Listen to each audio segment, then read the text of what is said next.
ఎప్పుడు ఏ పరిస్థితుల్లోనూ ఏ అట్లాంటి అట్రాక్షన్కి తల ఉంచకూడదు. ఆవిడేంటో నాకు తెలుసు, నేనేంటో ఆవిడ తెలుసు. ఆవిడ మాత్రం కొంచెం కోపం ఎక్కువ ఉండేది బిగినింగ్లో.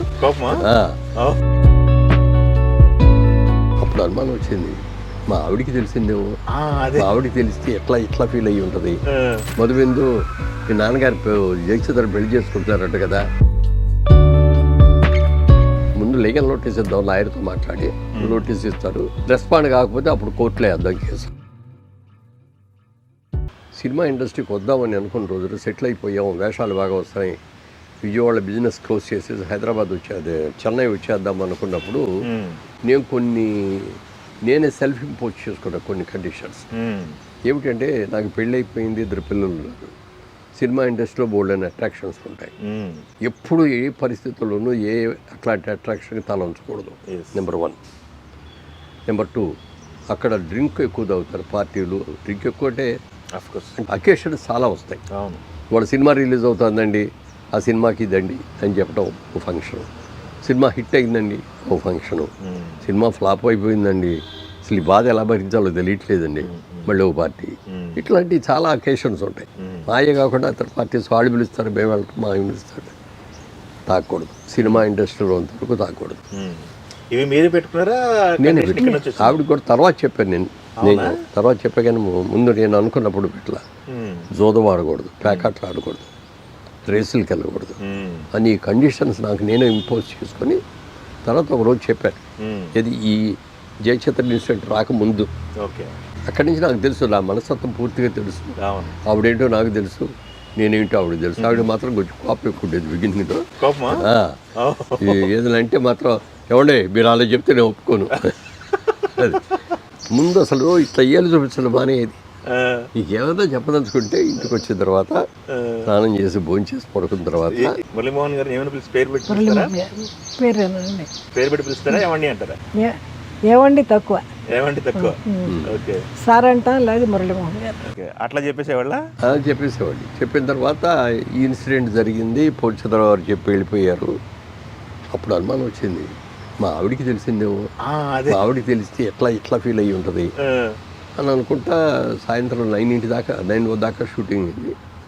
9కి వెళ్ళిపోయిన తర్వాత లోపలికి కారు దిగి వెళ్ళేటప్పుడు లోపల ఏ యుద్ధం జరుగుద్దో, ఇప్పుడు ఏ తుఫాను వస్తుందేమో అని లోపలికి వెళ్ళి అట్లా తలుపు తీసుకుని లోపలికి వెళ్తే ఈవిడే వచ్చి బెల్లగొట్టగానే తలుపు తీసింది, చక్కగా నవ్వుతూ పలకరించింది.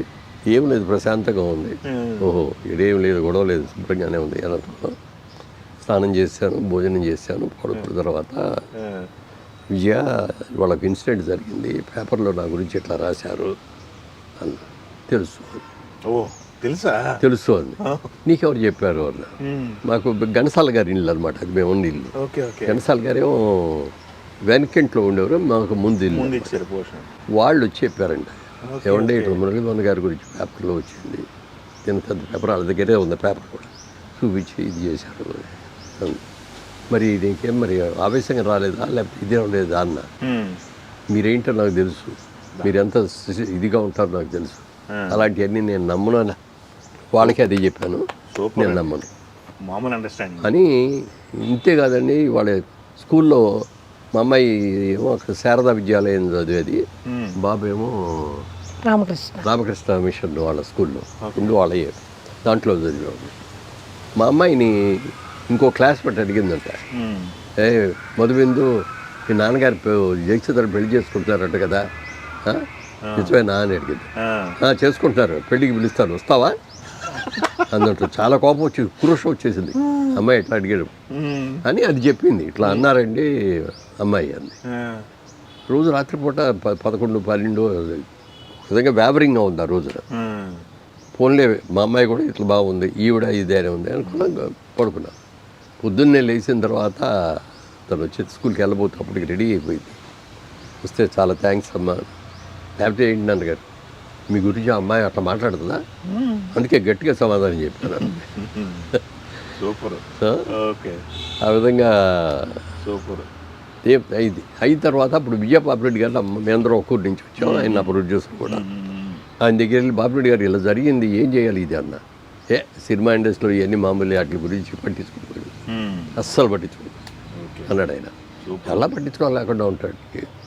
మా పూర్చంద్రరావు వచ్చి ఇట్లా అడిగారు నన్ను, మా ఇంట్లోకి వెళ్ళేటప్పుడు పిల్లలు ఎలా అన్నారు, మా అమ్మాయి ఇలా అన్నది, అసలు వాళ్ళ అంతు చూడాలి అన్న. ఏం చేయాలి చెప్పండి అన్న అంటే ఆయన అన్నాడు, ముందు లీగల్ నోటీస్ ఇద్దాం, లాయర్తో మాట్లాడి నోటీస్ ఇస్తారు, ఇచ్చిన తర్వాత వాళ్ళు రెస్పాండ్ అవుతారో లేదో చూస్తాం, రెస్పాండ్ అయితే వెల్ అండ్ గుడ్, రెస్పాండ్ కాకపోతే అప్పుడు కోర్టులో వేద్దాం కేసు అన్న. సరే అన్న, కోర్టు నోటీసు లాయర్తో నోటీస్ పంపించాం. అది బలపంగానే అటు రెండో రోజున ఆ దినతంది పేపర్ ఎడిటరును వాళ్ళ పబ్లిషరు ఇద్దరు కలిసి వచ్చారు ఇంటికి, ఆఫీస్కి వచ్చేసి, క్షమించండి మా వాళ్ళ రిపోర్టర్స్ తప్పు న్యూస్ ఇచ్చారు, మేము రాసి ఉండాల్సింది కాదు, పొరపాటు అయిందండి. సరే అయిపోయిన తర్వాత ఇక కేసు వదిలైతే ఇంకా ఇంకొకసారి ఎప్పుడు నా గురించి ఇట్లాంటి వార్తలు కానీ అవుతున్నాయి. మీకు ఏదైనా అట్లాంటిది జరిగిందనో లేకపోతే మీకు ఏదైనా అనుమానం వస్తే నన్ను అడగండి డైరెక్ట్గా, నేనే సమాధానం చెప్పాను అని చెప్పాను. అలాగే రండి, సారీ అండి అని చెప్పారు. కామ్ అయిపోయింది. సూపర్. రెండో రోజుకి అందరూ మర్చిపోయారు, ఎందుకంటే నా గురించి అందరికీ తెలుసు కాబట్టి అవును. మురళీమోహన్ ఇలాంటి తప్పులను చేయడం అని చెప్పి అనుకున్నారు. ఎస్. ఒక నెల రోజులు అయిన తర్వాత అప్పుడు షూటింగ్ వెళ్ళి ఇక్కడికి వస్తూ ఉండేవాడు, మెడ్రాస్, ఇక్కడ కూడా హైదరాబాద్ కూడా జరుగుతూ ఉన్నాయి. ఆ రోజు ఉదయం నేను, దాసరి నారాయణరావు గారు, జయచిత్ర గారు ముగ్గురు ఒకే ఫ్లైట్లో వచ్చాం. ఓకే. నేనేమో వడ్డే రమేష్ గారి సినిమా కోసం వచ్చా, దాసరి నారాయణరావు గారు ఏమో నాగేశ్వరరావు గారి కథ చెప్పడం కోసం వచ్చారు. ఈ అమ్మాయి జయచిత్ర ఏదో వేరే ఇంకో సినిమాలో యాక్ట్ చేయడానికి. ఓకే. మళ్ళీ ఆ దింతాడు, ఆ రోజు నేను చెప్తే నమ్మలేదు, ఇది చేశారు, వాళ్ళ దాసరి నారాయణరావు గారి ఆధ్వర్యంలో వీళ్ళిద్దరూ హైదరాబాద్ వెళ్ళి పెళ్లి చేసుకుంటున్నారని మళ్ళీ పేపర్. అప్పటికేమో ఇవన్నీ మామూలు అనేది కొంచెం ఇదైపోయాయి. రాసుకో, నువ్వేం రాస్తారు, మా వాళ్ళు ఎవరో నమ్మరు, ప్రజలకు కూడా నేను ఏంటో తెలుసు. ఓకే. అప్పటికి చాలా ఇంటర్వ్యూస్లో చెప్పడం, ఇట్లా నేను ఇట్లా సెల్ఫ్ ఇంపోజ్ చేసుకున్నాను, 4 కండిషన్స్ అని చెప్పడం, ఇవన్నీ కూడా జరిగినాయి అని చెప్పి పెద్ద అసలు లెక్క చేయాలి.